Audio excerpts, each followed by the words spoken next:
Hello guys, welcome to my channel, Eldin Sagupan. Ah, ipagpatuloy ko lang po yung pag-uusapan yung pinag-usapan natin kanina about how to handle as OFW in Kuwait.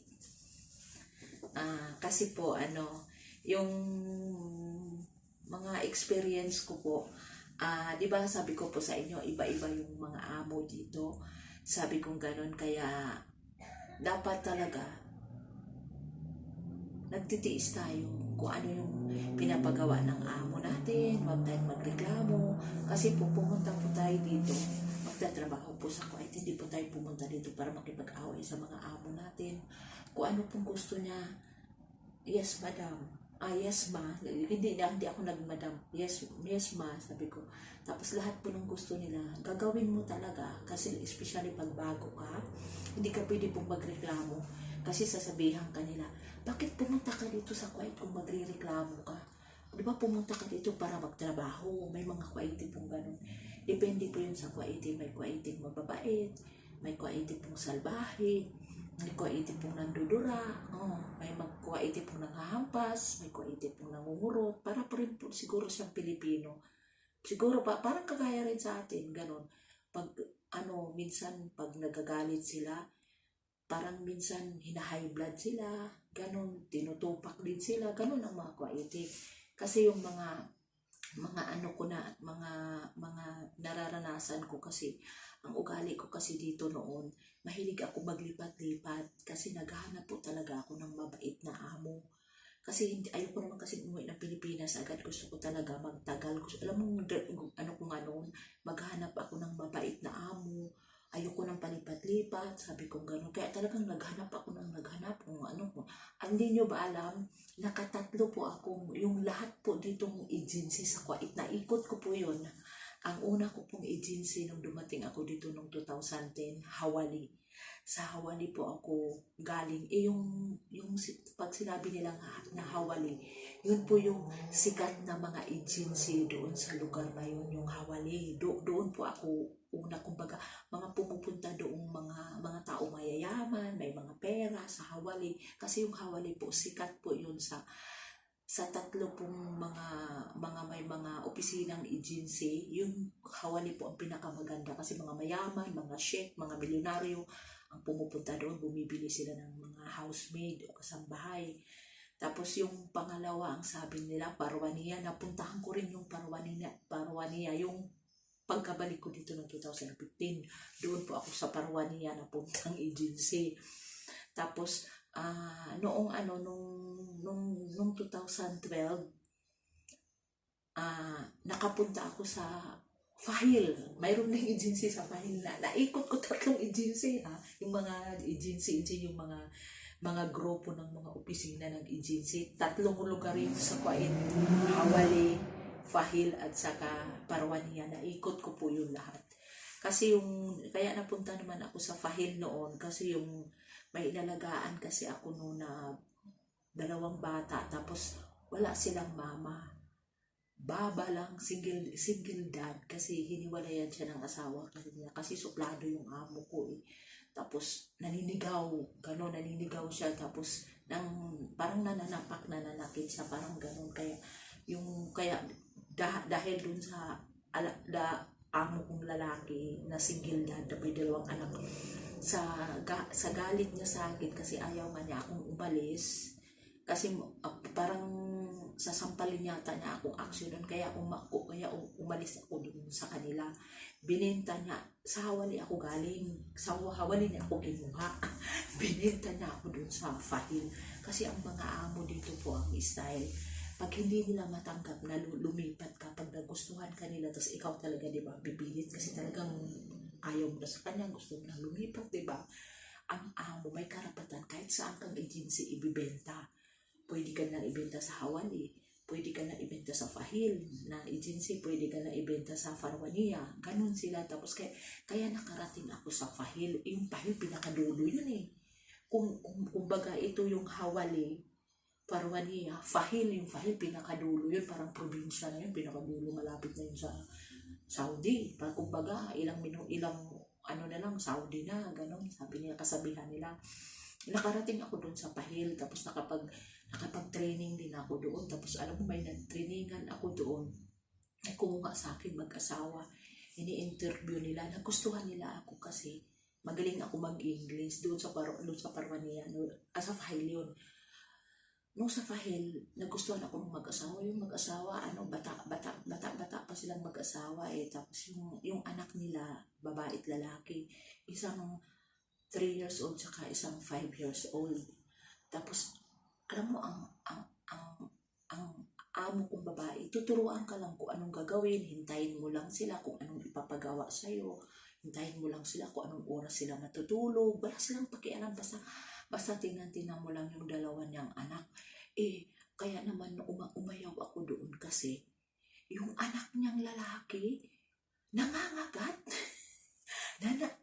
Nangangagat pag binubuhat mo siya, pag inaakyat sa taas, paglalaro sila na maglalaro. Tapos pag naglalaro, pag pinagsabihan mo, naninipa, tapos nadudura yung bata. Tapos pag binubuhat ko siya, papunta doon sa taas, bibigay ko siya doon sa kanila sa taas kasi sa baba yung lulot lula niya sa side ng lalaki. Nakatira gano'n ng mga Kuwaiti dito eh. Tumitira sila sa mga biyana nila o sa mga magulang nila. Yung mga bumubukod lang, yung may mga pera lang, yung bili ko mga mayaman lang. Kasi pag doon banda sa Fahil, medyo mahirap na tao yun eh. Sabi nila, kasabihan nila. Tapos pag pinupuhat ko yung bata, pag inaakyat ko sa taas, kinakagat ako dito, ang dami.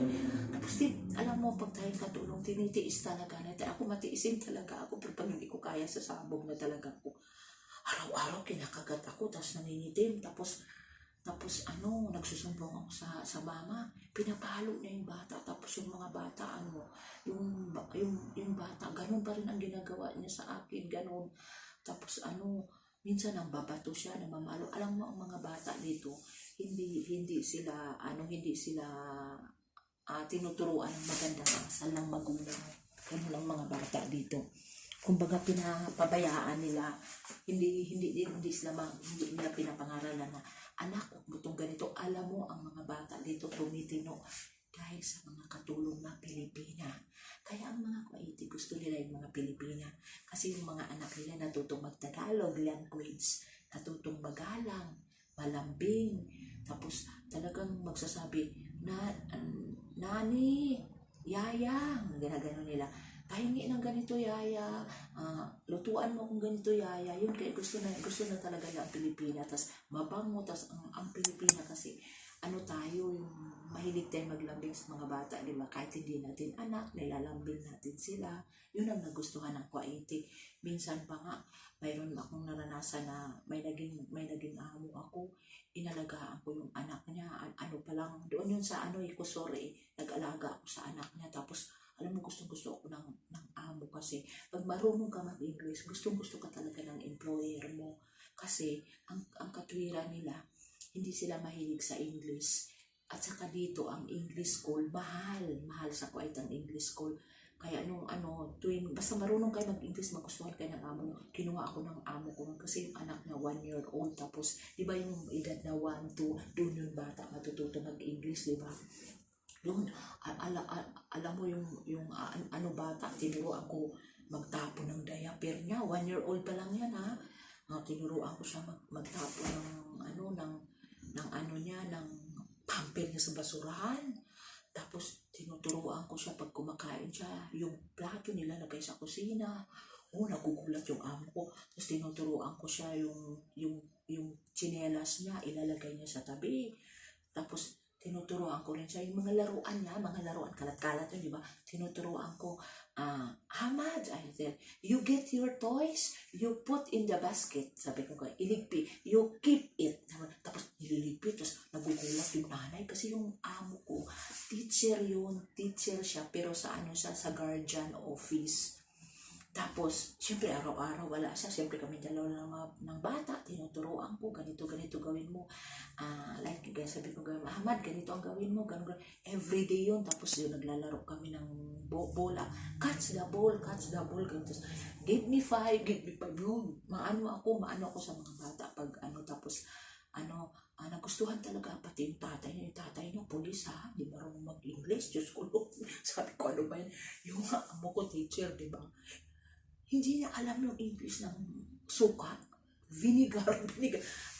Sabi niya, pakuha ng kal, kasi ano sa Kuwaiti, ang suka sa Kuwaiti, kal. Sabi ng amo ko. Siyempre, hindi ako masyadong marunong mag-Arabic, di ba? Kasi ayoko mangarap ang mag-Arabic.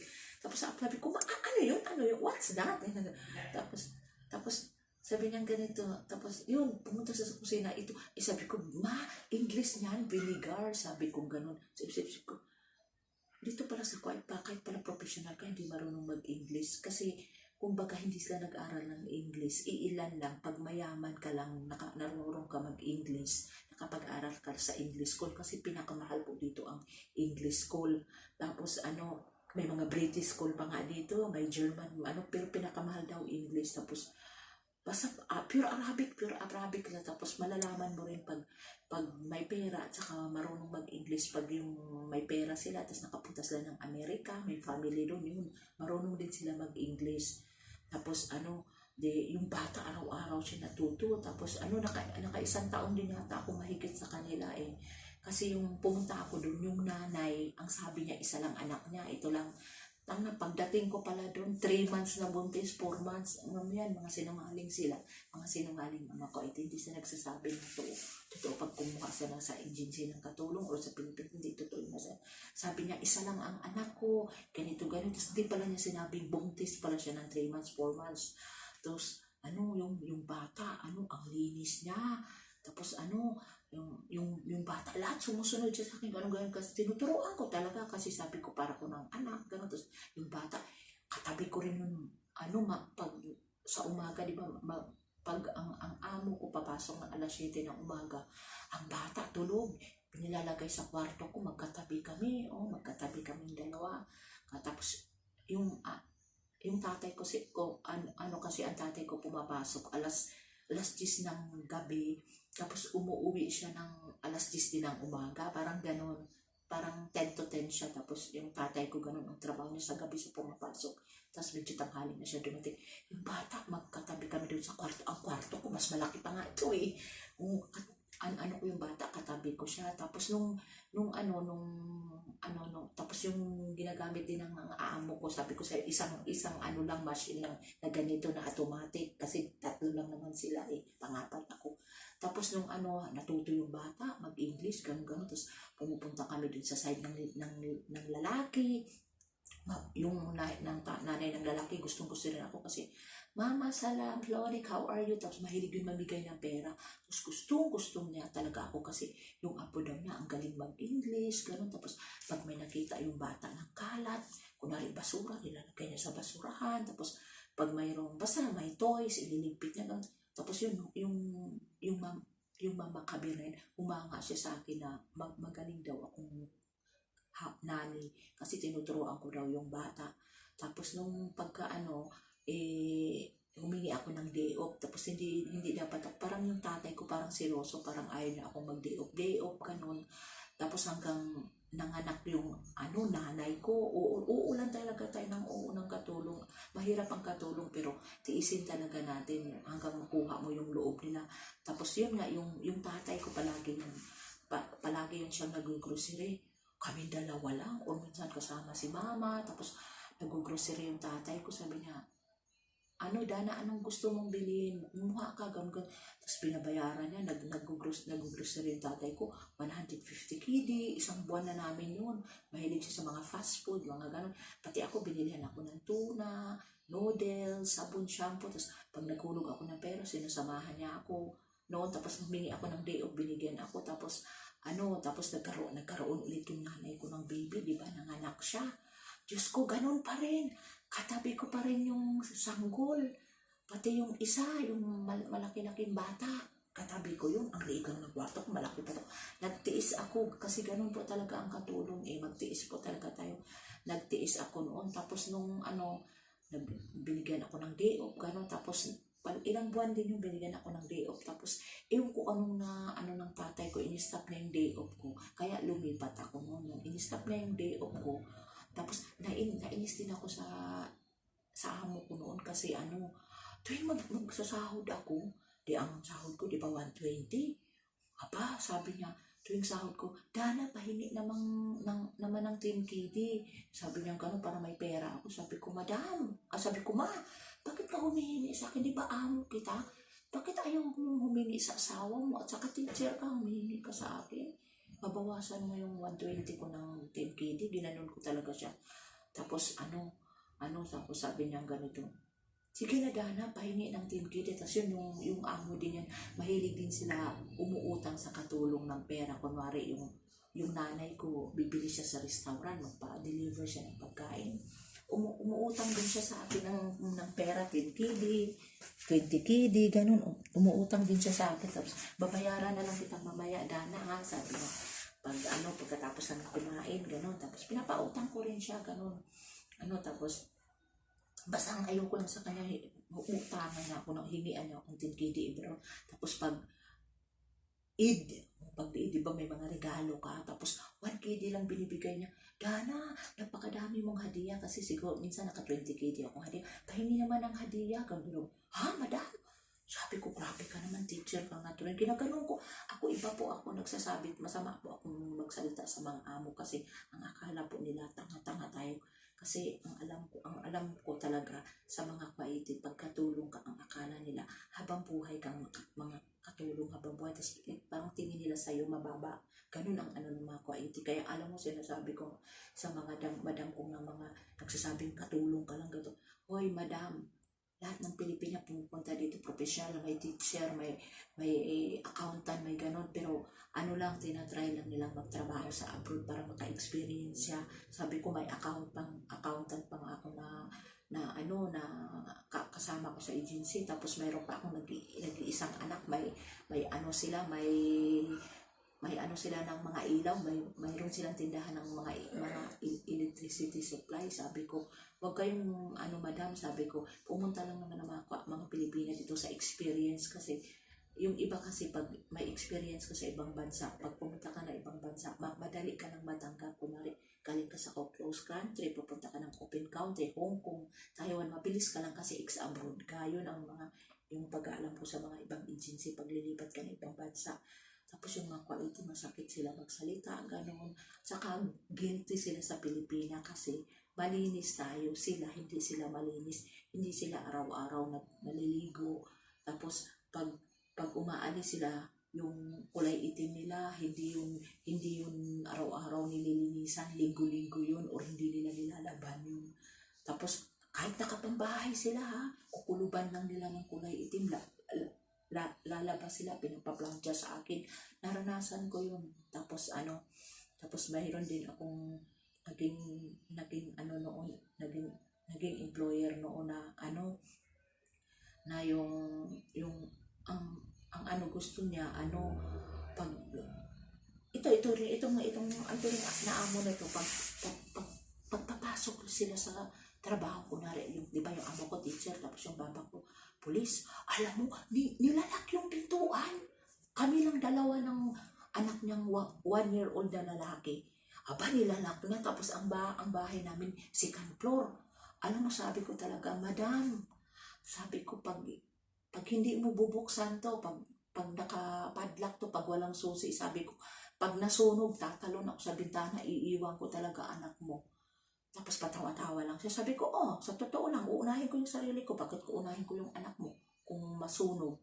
Sabi ko, sumasakay pa naman kami sa elevator, walang hagdanan.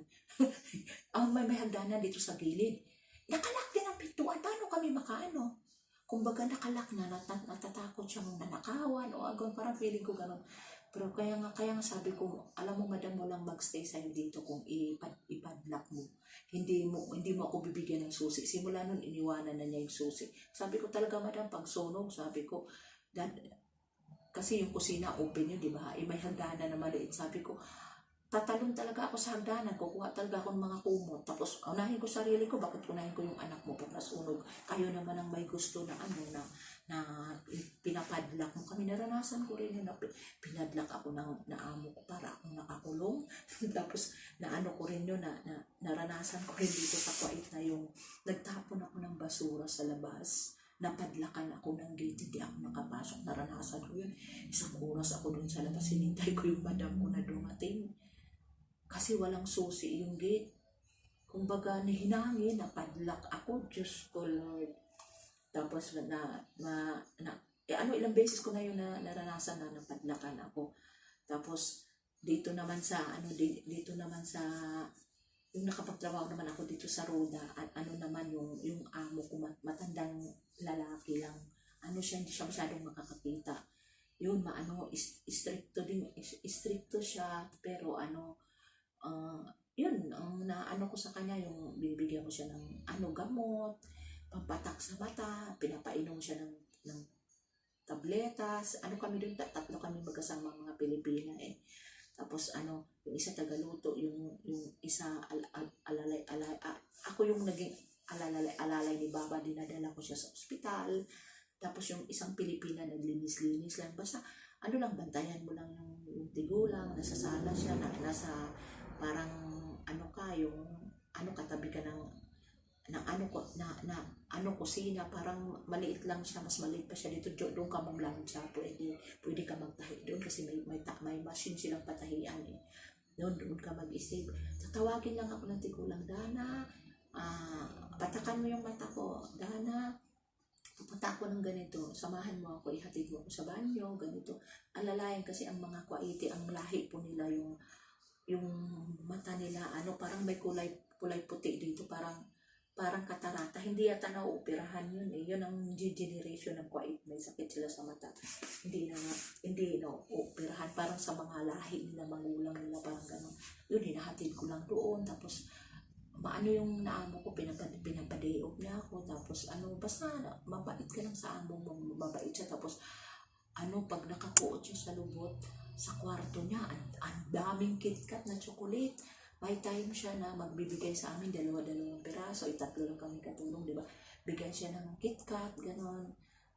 Minsan magbibigay siya ng KitKat, tapos basta mabait yung matanda niyo. Nag-iisa lang siya eh. Yung sa taas yung anak ng bunso na may asawa na, namatay na yung asawa niya. Tapos minsan nagbibigay siya ng KitKat, gano'n. Tapos may day off din ako doon dito sa Roda. Huli kong amo bago ito. Doon nila ako binayaran. Tapos may day off ako. Pag sinasabi ng amo ko, day off ka, Dana, Baba, mag-day off ako sa Friday. Sige, mag-day off ka. Lalabas kami ng 1:00, babalik kami ng 8:00 ng gabi, 9:00. Hatid sundo kami ng driver. Depende po yun sa amo. May amo na hatid sundo ka. Mayroon namang amo na ihatid ka lang. Kagaya dito, ihatid ka lang. Hindi ka na sinusundo, ikaw na mamasahe. Mayroon namang mga amo dito na hindi ka ihahatid. Bigyan ka ng pag-taxi, papunta, tapos babalik. Ikaw na, kaya minsan nakakatama din pag ganung amo mo na ihatid ka, tapos hindi ka binabalak kung wala kang pera. Kaya huwag ka na lang mag-date, ganun yung Tapos mayroon din akong naging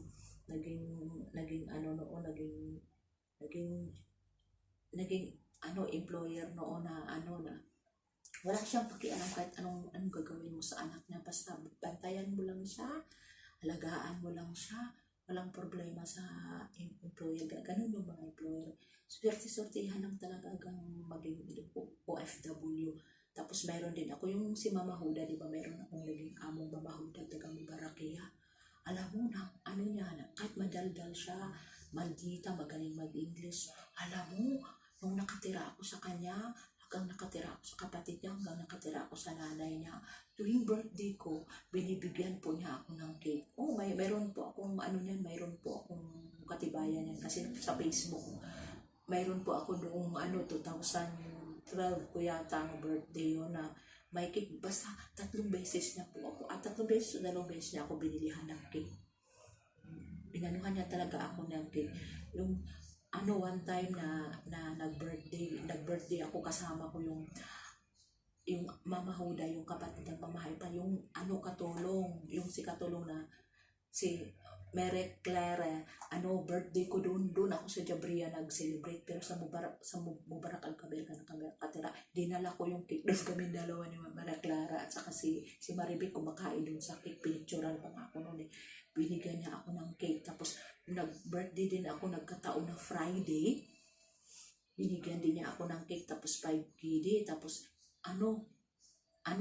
kinakantahan ako, pati pamilya niya, umiyak talaga ako first time, tapos nagbigay sila ng 5 KD, 5 KD, tapos yung time na yun na kinantahan nila ako na Friday na party, lahat ng pamilya niya nandiyan, tapos kinantahan ako, binigyan ako 5 KD.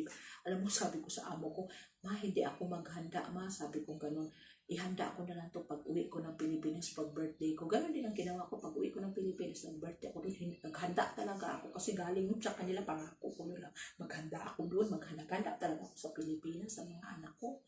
Tapos ayun, si Mama, si Mama Huda, na nung bago ko pa ako, dinadakdakan niya ako. Tapos tuwing darating siya, sumisigaw siya, Dana, Dana. Tapos pag nakita ko siya, para akong may phobia, parang pag sumigaw, narinig ko na yung boses niya, pag narinig ko na yung sasakyan, gumaganon ako, kasi pagpasok pa lang niya ng pintuan, sumisigaw na siya, Dana, Dana, halika, Dana, Dana, tali. Tapos mayroon pa siyang parot na ibon, Dana, Dana, nagkaganon pa yung parot na ibon. Tapos alam mo na, doon ko na naranasan na naging mabilis, ganon. Tapos yung tsinelas, tumatalon yung tsinelas ko. Lumilipad yung tsinelas ko sa pag naririnig ko. Tapos naghahakot kami ng tubig, kung ano-ano. Doon ko na nasa ganyan maganda. Tapos sinasabihan pa niya ako, you are lazy, you are lazy. Sabi ko, anong lazy, ma? Sabi ko, hindi naman ako lazy, di ba? Tuwing sisigaw ko, tatakbo na ako. Tapos paminsan-minsan, pag nagagalit siya, sinampal niya ako. May ugali ko ay talagang sinampal niya ako noon. Tapos sabi ko, salbahe talaga to. Tapos nung nakalipat ako dun sa nanay niya, dun sa kapatid niya, ay hindi, nung nakalipat ako sa kapatid niyang babae, parang nagsiselo siya. Sabi ko, ma, bakit kayo mamahay pa? Sabi ko, libre ang sabon, shampoo, tapos 2 beses pa ang day sa isang buwan. Tapos sabi, gusto mo bumalik? Parang katagalan kong sasabi, parang siyang nagsiselos na parang galit siya. Gusto mo ililipat kita doon? Sabi ko, bakit ma? Kasi yung best friend mo, si Maribik, mag-aasawa na. Sabi, gusto mo doon ka muna? Sabi niya gano'n. Tapos sabi ko, walang problema na kung doon mo muna ako, paanohin. Tapos kukunin mo na lang ako pag dumating si Maribik. Sabi ko gano'n sa kanya. Tapos yun, si Maribik na umuwi, di ba? Umuwi si Maribik, nagpakasal siya doon sa Pilipino na dito na nag-alala sa dito rin na OFW din. Tapos doon ako, tapos yung mga doon, yung si Mama Hypa, mabait yun. Tapos mahilig siya magkwento, tapos may mga amo na gano'n eh. Tapos pag nagluluto siya, Dana, panoorin mo kung anong ginagawa ko, para hindi natin alam kung makalipat ka ng amo or uwi ka ng Pilipinas, mag-business ka, or kay Mama Huda, kung ka manager, magluluto ka. Sabi niya, gagayahin mo itong mga ginagawa ko ha, yung mga kusa, sabi niya, yung marag-alab, sabi niya, yung baskul putat, mga ganon. Sabi niya, gagayahin mo itong Dana ha, itong marguga, gano'n. Sabi niya talaga yung haris with laham, haris with chicken, gano'n. Gagayahin mo Dana ha. Tapos sabi niya, mabait talaga yung amo ko. Tapos siya talaga, nung nandoon ako, binigyan niya akong deodorant, binigyan niya akong tuwalya, binigyan niya ako ng damit, pantulog, binigyan niya ako. Tapos yung pumunta nga siya ng Amerika noon, binigyan niya ako ng pitaka. Hanggang ngayon, buhay pa ang pitaka ha. 2012 yun, hanggang ngayon, buhay pa. Swerte yung pitaka na galing sa Amerika, bago bigay niya sa akin nung nagbakasyon siya. Punta siya ng Amerika sa side ng asawa niya, nandoon mga pamilya ng asawa niya. Pati anak niya, nandoon na 2. Tapos pag uwi niya, binigyan niya akong pitaka. May mga among ganun, binigyan niya akong pitaka, tapos binigyan niya akong mga damit, kung ano-ano. Tapos sabi ko, ma, alam mo, sabi ko sa kanya, ma, ayun, nasasabihan ko yun. Sabi ko, ma, alam mo, napakabait mo. Sabi ko, hindi kayo pareho ni Mama Huda, no? Sabi ko, ginano ko, bakit yung kapatid mo mamadaldal, tapos nananampal, sabi ko, tapos hindi siya nagbibigay ng mga ganito, sabon, shampoo, bakit ikaw ang bait-bait mo? Sabi ko, bakit ikaw ganyan ka? Sabi, hindi talaga magkapareho kahit magkapatid, kahit ibang amo, hindi talaga magkapareho. Sabi niya gano'n, hindi talaga magkapareho, Dana. Sabi niya, mayroon talagang bahay na nagbibigay ng sabon, shampoo, may ganito, ganito, may bahay talaga. Depende yun sa bahay. Kahit kapatid ko siya, magkaiba kami, ginunod talaga ako ng mamahay pa noon. Pero sa bagay na isip ko, siguro kaya si mamahay pa namimigay kasi asawa niya doktor sa University College. Tapos ang laki ng bahay nila, yung sa tuktok pa, upahan, parang rented house, tapos sa baba sila, ang lawak-lawak. Tapos ang anak niya, niya 5, mababait din yung mga anak niya. Medyo may pagkatamad yung anak niya, pero mapagbigay pag may mga okasyon, kunwari Eid, Ramadan, gano'n, namimigay yung lahat ng anak, nabibigyan talaga yung mga katulong. Tapos ano rin doon yung kumbaga mahaba ang oras mo ng trabaho, tapos may pahinga ka rin sa hapon. Depende rin yun sa mga bahay. Mayroong may pahinga ka sa bahay, mayroong pagkatapos nilang mananghalian. Pwede kang papahinga ilan, mayroong walang pahinga. Depende rin yun sa amo. Basta yung mga amo na, basta tiis ka lang talaga yun ang na kung paano i-handle ang OFW. Basta mabait ka lang, tapos basta mabait ka lang pa. Ang ayaw ng mga quality pag may boyfriend ka dito, yun ang ayaw nila ng ganun, para baka mabuntis ka o itatakas ka, mga ganun. Yun ang ayaw ng mga quality. Kaya hindi, pag mag-boyfriend ka dito, bawal sa Middle East. Bawal mag-boyfriend kayo, mga ganun. Sikreto lang yung mga may boyfriend ka, yung tapos pero may day off ka pag nalaman ng amo mo may boyfriend ka siya, kasi ayaw nila ng gano'n, hindi ka na nila pa-day off, pero gano'n yung mga ano dito. Kaya yun ang pinakabawal to, mag-boyfriend ka. Sikreto yung mga love life dito. Hindi yung vulgar, hindi yung gano'n. Tapos pinagbawal din yung babae at lalaki maglalakad, mag-holding hands. Tapos may pulis, huhulihin ka, hahanapan ka kung may marriage contract kayo, gano'n dito sa pait na higpit dito. Kasi kung close country dito, hindi ito open country. Tapos yun, kaya sabi ko, gano'n pala ba, hindi pala kayo magkapareho ni Mama Huda. Sabi, kahit magkapatid kami dahil, hindi kami magkapareho, sabi niya, gano'n sa akin. Tapos sa isang buwan, 2 beses niya ako pinapadiop, pinapahawak niya sa akin yung pataka. Lahat ng naging amo ko pinapahawak sa akin ang civil ID. Ito lang na bahay na to ang hindi. Ewan ko kung bakit. Sa dami-dami kong naging amo, itong huli, ito ang hindi binigay niyang civil ID. Kasi ang style kasi dito, pagpunta ka dito, pag isang buwan ka na, so lahat ng papilis mo, diba, tapos na, ibibigay ka agad yung civil ID. Importante yung civil ID, yung ID mo, importante kung anong pangalan mo, kung saan ka nakatira, kung sino ang amo, importante yun. Kasi pag wala kang ganun, ikukulong ka ng pulis. Tapos dito lang hindi ako masyadong nagdi-day off, hindi gagayin on.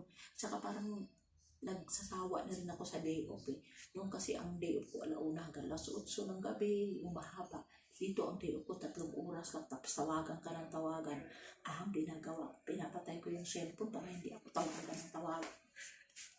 Araw mo to, pahinga mo to, bakit tawagan ka na to? Pinapatay ko yung cellphone, hindi ko pinakausap. Kahit noon, gaganon ako noong 2010 hanggang ngayon. Gaganon ako, pinapatay ko yung cellphone, hindi ko tinasagot yung amo ko, kasi may oras ka hanggang anong oras ka mag-day off. Ganun yung mga amo dito. So, dapat sunod ka ng sunod. Pero depende sa amo kung dapat siyang sundin o hindi, o dapat akong sumagot o hindi, di ba? Ganun ako parang ko. Akong pakialam ko, employer ko siya. Basta mali siya. Ganun ang katulad ko sa mga. Saka mahilig ako magpaliwanag. May mga dahilan ako kung bakit ganun. Pagkatapos yung pagkatapos doon kay Mamahay pa, nilipat naman ako doon sa nanay nila, sa matanda. Yung matanda din. Yung matanda, stricta din yun. Pero may day off, tapos sinasahuran niya ako everything kasi, di ba, matanda ng opisina daw siya dati sa treasurer. Nagkasulido daw siya noon, sabi niya. Tapos, nung simula nung nakapunta ako doon, sinasaktan ako ni Mama Huda. Kinukurot niya ako dito, pag nagkamali ako, pag dumating si Mama Huda, pagdating doon sa gate, pag dumating na siya sa gate, wala ako, kinukurot niya akong ganito, gano'n. Kaya nangingitim yan, naranasan ko yung kinukurot ako ng mama ko. Tapos hindi ako kumikibo, hindi ako nagsusumbong sa kapatid ng si Baba Sam, yung naging ko nga, lovers. Tapos di ako nagsusumbong. Tapos one time pag ganun ko nakita ni Baba Sam, itim-itim dito. Yun, sinabi ko sa kanya, yung ate mo, kinukurot ako pag hindi ako nakarating agad sa gate. Siyempre, pag may ginagawa ko, paano ka? Liliparin mo yung labas. Doon ka sa loob ng bahay, liliparin mo. Dumadating siya alas 8:30, alas 9, naglilinis pa ako. Kasi nagigising ako alas 7. Siyempre, hindi matapos up and down lang. Marami. Tiis talaga ako, tiis. Alam mo, pag nagtiis ka sa kadasal, makakaraos ka talaga. Makatapos ka talaga ng kontrata mo. Tapos anong kinukurot niya ako dito? So yung nag-away silang magkapatid. Huwag mo nang kurutin si Dana. Sabi ng ganito. Baka magsumbong yan sa pulis. Ganito, kinukurot. Tapos naman yung akong kurutin dito. Nangitim talaga yun. Wala alam ng nilord yan na nangut. Kinurot niya ako doon. Nangitim ako. Pagkatapos naman ang ginawa naman niya sa akin, dinuduraan niya ako. Hala, one time na yung kung may dala yata siya, no, tapos di kagad ako naparating sa labas. Kahit tumakbo ako, huli pa rin kasi ang bilis niya magpatakbo. Pag dating sa gate, wala pa ako. Alam mo, ginawa niya sa akin, naranasan ko dito, ginaganito niya ako. Dinuduraan niya ako, naranasan ko sa mukha ko. Dinuduraan ko, hindi ko siya sinasagot, pinabayaan ko siya. Tiis pa rin ako kasi mayroon pa akong anak noon na estudyante, yung panganay ko, high school pa lang noon. Wala na yung asawa ko nung patay na, no? Tiis talaga ako kasi high school pa lang si Erika, no? Tapos dinuduraan niya ako, ganun. Tapos yung katagalan niyang dura-dura, sinabi ko yun kay Baba Sam, sa kapatid niyang lalaki. Sabi niya, Dana, sabihan mo sa kanya, ang haram yan. O simula nung sinabi ko, mahaharam mo, huwag mo naman akong gaganyanin. Tao ako, hindi ako hayop, hindi ako basura na dura-duraan mo lang. Sabi ko, pumunta ako dito, nagtrabaho, kung magduraan tayo, papayag ka, ginanon ko siya. Tapos yun, simula noon, nag-stop na siya. Parang, hindi ko alam kung nagsiselo siya, kasi minsan kinakausap ako ng kapatid niya lalaki, sinuso yun sila dito, ayaw nila yung asawa nila o kapatid niya lalaki, kausapin ng katulong. Ang mga kaiti, silosa yun sila. Binapag nagustuhan ka ng asawa nila, gano'n. Ay, silosa, gumagawa ng kwento, yung animal na yun. Ganun. Iba ang dito. Tapos mayroon din silang ugali minsan na pag sinagot mo sila, nakamudok. Kahit batiin mo, kahit yung pinagawa nila, ginawa mo na, tapos na. Matapos ng ginawa ko na yung banyo mo, nilinisan ko lang. Kagano po siya. Sabi ko, kung gaganyanin mo, bahala ka sa buhay mo, pabayaan kita.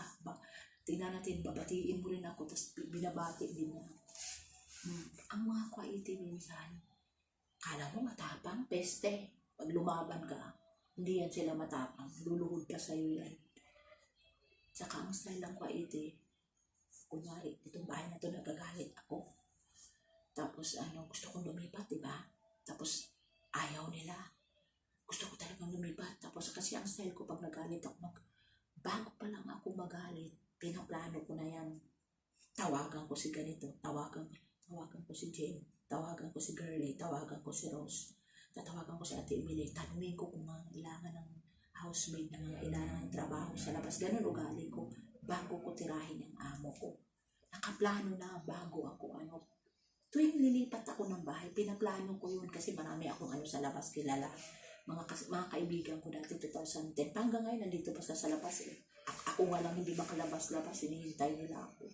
Minsan makipagkita ako, bihira lang. Tapos kagaya nito, nung nakatapos ako, nung bago ako nakatapos ng kontrata, diba, pinagbintangan ako nagnakaw. Gusto kong lumipat kasi meron na sana akong kukuha sa akin, mag-reflex ako sa labas, masahe, marunong ko mag-reflexology ako eh. May kukuha sana sa akin. Sa isang linggo, 5 beses lang ang pasok. 150 libre lahat. Tapos mag-home service ka lang ng massage lang, home service lang. Ang oras ng pasok mo, alas 8 lang, alas 5 hapon. Okay, service ka lang, tawagan ka. Kung wala kang service, tuloy-tuloy ang sweldo mo. Tapos may pahinga ka pang sa Friday at saka Saturday.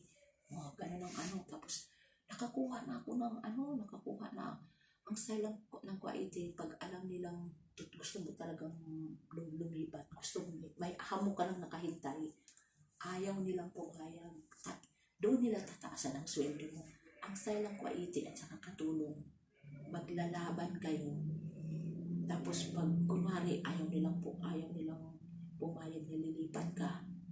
Tapos gusto mo lumipat, ang gagawin nila, tataas taasan ang sweldo mo o gusto mong umuwi ng Pilipinas, tapos ayaw nila kasi mas nakakamura kasi sila pag yung kunwari tapos na kontrata, uwi ako ng Pilipinas, babalik ako. Ang babayaran na lang nila sa akin, ticket na lang at saka na visa kasi kung bago sila kukuha ng katulong, mahal, 1,000 kili, mahal. Pag bagong katulong, panibagong pag-isama, hindi alam kung saan bahay, kung magnanakaw ko, kung kunti lang ang ano nila, kailangan talaga sabihin mo, mataasan mo ako para mabalik ako. Ganun, pag hindi mo sinabing hindi ka taasan, pag mabalik hindi ka nila tataasan, ganun ang mga kainti. Kung wise sila, dapat mas wise na yung katulong o kasambahay. Ganun ang technique ng mga employer dito. Kaya nga uulan tayo ng oo, pero pagdating sa taas ng sahod, ipaglalaban natin yun. Tapos yun, tinaasan ang sweldo ko, nakipag-away ako sa kanila, lahat ng pinagbintangan ako, nagnakaw ako ng 300 kg, nakipag-away, lilipat sana ako, pati yung amo ko natin sa Mamahuda, kukunin niya ulit ako. Pero kung ako lang talaga, ayoko nang bumalikan Mamahuda, kumbaga dinadrama ko lang sila. Tinaasan nila ang sahod ko 20 kg. Tapos, ito na naman ngayon ang nangyari. Ang trabaho ko ngayon dito sa bahay na to, doble. Yung may-ari dito, yung nakitulog dito, yung itim ng Ethiopia, may sakit, di ba? Ito, operahan, nandun yun sa ospital, operahan siya, at saka yung dito may sakit siya. So, ang trabaho niya ay 4. Sa akin napunta. Maglalaba. Dapat trabaho niya yun. Mamamlansya. Maglinis ng banyo. Tsaka mag-alaga sa tatay ko na matanda. Trabaho niya yun. Yung itong nilalaban niya sa nanay namin na matanda, ako yung sa tatay. Ganun kami, sa matanda ako, lalaki sa kanya matandang babae. May sakit siya. Binigay niya sa akin lahat ngayon.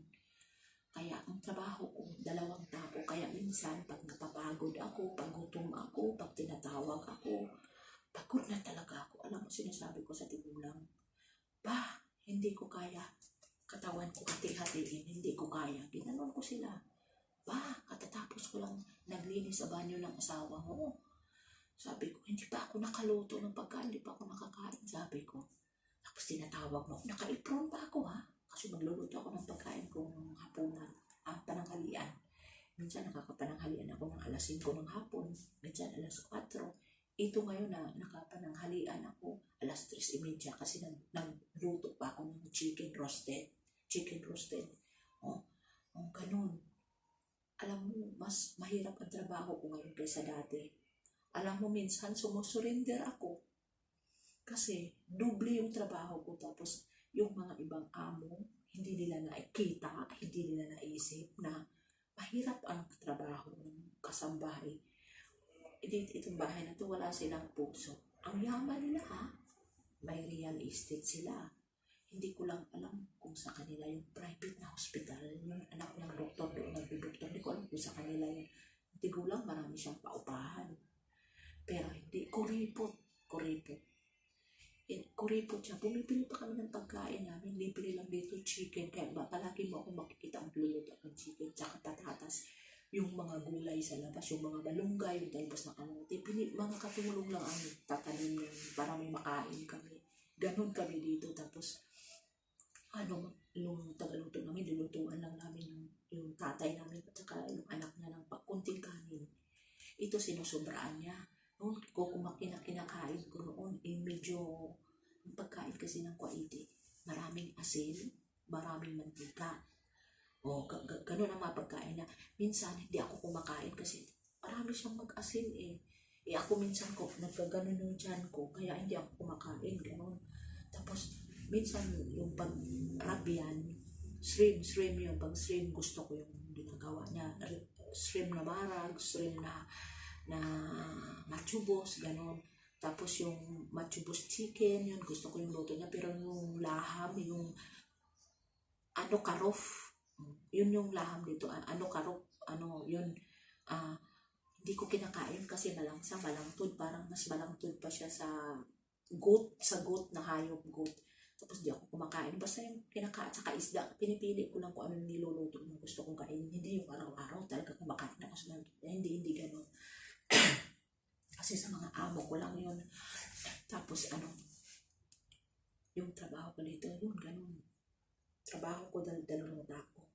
Ngayon, magdadalawang buwan na, araw-araw ako napapagod. Sa gabi, bagsak na ako. Pero kinakaya ko. Tapos, araw-araw siya nagpapahilot. Hindi ko lang, hindi ko hinihilot ko yun araw-araw. Kasi di ba na-mind stroke ko yun dahil pinagbintangan ako, nagnakaw ng 600 kg. Hindi naman totoo, nagalit si God, kaya yun ang ginawa sa kanya. Araw-araw ko hinihilot dito, araw-araw yan. Pati dati, yung anak ng babae na 60 plus na ang edad, araw-araw ko hinihilot dito. Minsan, pag napagod ako, hinihilot ko. Sa buong amo ko, dito lang sa bahay na to, ang tagahilot ako araw-araw. Sa lahat ng amo ko, hindi ko naranasan naghilot ng massage. Dito lang sa bahay na to. Kasi yung mga katulong din, hinihilot sila. Hindi ka marunong maghilot, ako lang marunong, hinihilot din sila. Sabi ko sa inyo, di ba sabi ko sa inyo, dito lang din sa bahay naranasan ko, ng sahig, brush. Sa ibang amo, machine, ganun. Kaya nga mahirap ang maging OFW. Lahat ng gusto ng amo mo, oo ka lang ng oo. Kahit ayaw mo, wala kang magawa. Tapos, mayroong amo din kahit may sakit ka, magtrabaho ka. Mayroong amo na pag may sakit ka, matulog ka, magpahinga ka, uminom ka ng gamot para bukas makapagtrabaho ka sa trabaho. May among ganun. Tapos, pag mayroon namang mga amo dito, kagaya ng sila Mama Huda, pag may sakit ka, dadaling ka kagad sa ospital, may mga among ganun. Pero dito, pag may sakit ka, hindi ka dadalhin sa ospital. One time, humingi ako sa tigulang na, masama ang pakiramdam ko, gusto ko magpa-ospital, sabi ko gusto ko magpa-check up kasi may trangkaso ako.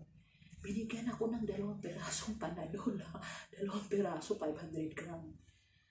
Sabi ko, ito yung binibigay mo sa akin. Hindi, pupunta akong ospital. Tapos, ito rin ng bahay na to na pag kumari pupunta akong ospital. Kasi dapat, pag punta ka ng ospital, magbabayad ka ng 1 kg ng ticket. Nilagay yun sa machine, 1 kg. Dito, hindi nagbibigay ng 1 kg. Pera ko ang nilalagay ko ng 1 kg. Kahit yung totoo kong na employer na anak niya na sa Cordoba nakatira, isang beses lang magbigay sa akin ng pang-hospital, binigyan ako ng 2 kg, isang beses lang. Nagkaroon, nakaano na ako dito, punta ng ospital, 3 beses na yan. 3 beses o 4 na beses. Yung una kong punta, yung driver ang nagbayad ng employer ko dun sa Cordoba, binayaran ng ospital 1 kg. Tapos yung pangalawa ako, tapos yung pangatlo, yung amo ko nagbigay ng 2 kg. Naka-4 na pala ako, tapos ako. Sila, kahit itong Tagaloto, yung pupunta ng ospital, siya ang nagbabayad ng ng ticket na 1 kg, hindi amo. Pero nakalagay po yun sa kontrata, pag may sakit ka, dadalhin ka ng amo sa ospital, free medical. Pag nakatapos ka ng 2 years, may 2 buwan na salaring ibibigay. Tapos, every month, mayroong kandalo. Every Friday, sa isang buwan, every Friday may day off ka.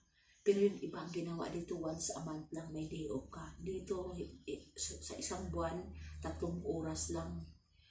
Yung sabi ng kontrata, every week, isang araw ang day off mo. Pero yung ibang mga amo ko, naranasan ka, alauna hanggang 8:00, medyo mahaba. Yun, naranasan ko yun. Pero dito, 3 oras ka lang, tawagan ka na ng tawagan. Ganun dito. Ito ang walang hiya kong amo. Kuripot, pero mayaman sila. Alam mo, sa lahat ng naging amo ko, 2 lang ang mayaman. 2 lang. Ang feeling ko na mayaman. Yung isa, yung chef, pamangkin ng chef na namatay. Pangalawa, ito kasi kaya mayaman sila. May real estate sila. Tapos di ko alam kung sa kanila yung hospital na private, yung Hamadi Hospital, parang Hamadi Hospital yata yun ang pangalan. Private yun eh. Doon yung anak niya nagtrabaho. Tapos may malaking apartment yung tigulang. Pero ang kuripot ng tigulang, wala ang damo talaga. Wala akong masabi. Ang maganda lang sa kanya, maraming machine. Pag naglalaba kayo na marami. Pero yung wala siyang, hindi siya kuripot siya kahit sa mga okasyon. Actually, hindi siya nagbibigay na. Pinakamalaki lang na pag may okasyon, 5 gilid lang. Yun lang. Pero yung ibang amo na na-experience ko dun sa Cordoba, yung general cook amo sa Cordoba, ano yun, 10 KD yun, pag Eid, tapos ng Ramadan, 10 KD yun. Tapos yung doon naman sa Cordoba na naging amo ko, yung, si Mama Bisam, iba naman ang style noon. Pagising mo sa umaga, alas 7, tulog ka pa, gigisingin ka. Sa hagdanan dyan sa baba, nandoon ka sa tuktok na tutulog. Magbibel yun, ting, ting, ting, ting, ting. Dana, bumaba ka na, Dana, bumaba ka na. Basta, pagpatak ng alas 6:30, kailangan alas 7, nakababa ka na. Ka na, siya ang gigising sa'yo. Putang ina, sisigawan ka na, Dana, baba na kayo. Lorin, bumaba na kayo. Siya yung nagigising ng katulong, nagsisisigaw. Tapos naranasan ko rin dito, nag-training ako noon. Kinuha yata ako noon, I think, kinuha yata ako noon sa Hawali eh. Hindi ko lang patandaan kung Hawali o Farwania.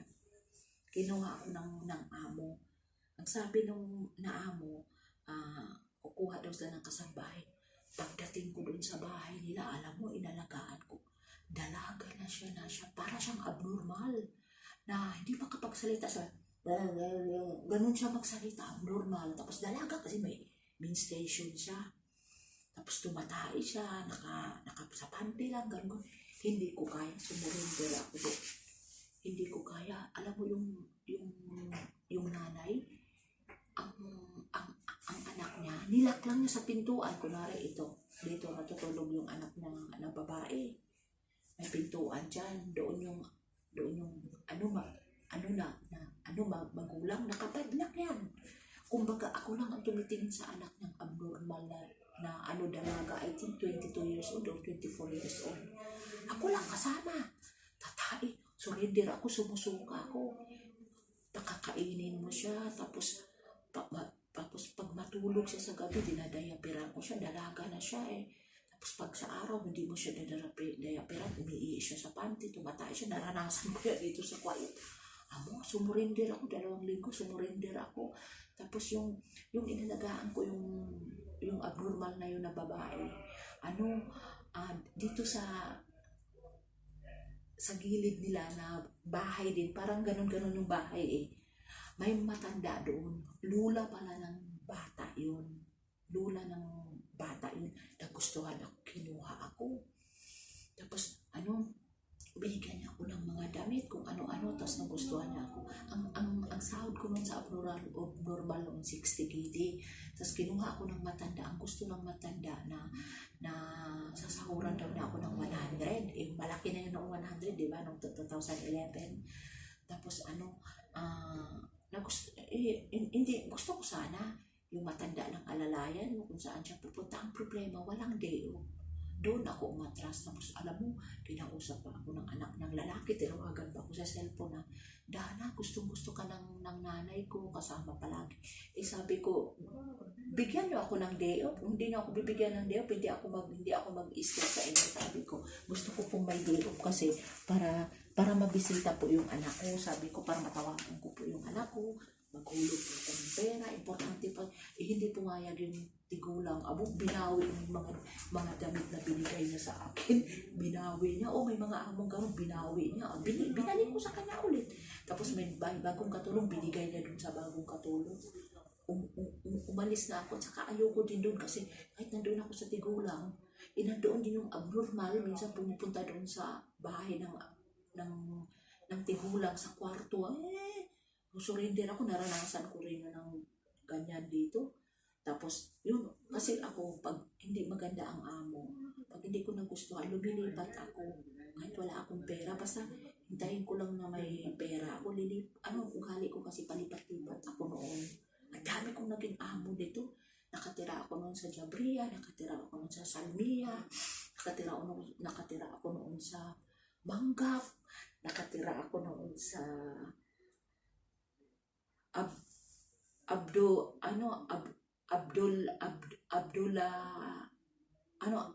Abdullah Muhammad, nakatira ako. Meron yata ang Abdullah, basta marami akong natira dito. Nakatira din ako sa Ruda, nakatira din ako sa Cordoba, nakatira ako sa Kusur, nakatira ako sa Igila. Ang dami ko naging amo dito. Nakatira ako sa Mubarak Al-Kabir, nakatira ako sa Salmiya. Ang dami ko. Salmiya, Salmiya, Cordoba, Mubarak Al-Kabir. Nakatira din ako noon sa Mangkap. Nakatira din ako noon sa Fahil. Nakatira ako noon sa Jabriya. Nakatira ako sa Salmiya. Nakatira ako sa Sosobasaling. Nakatira ako sa Ahmad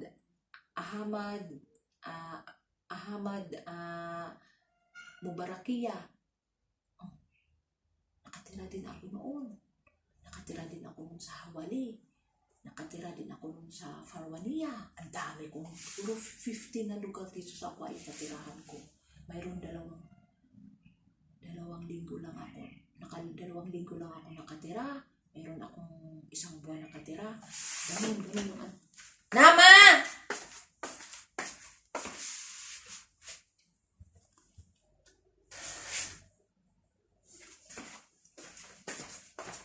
Thank you so much, God.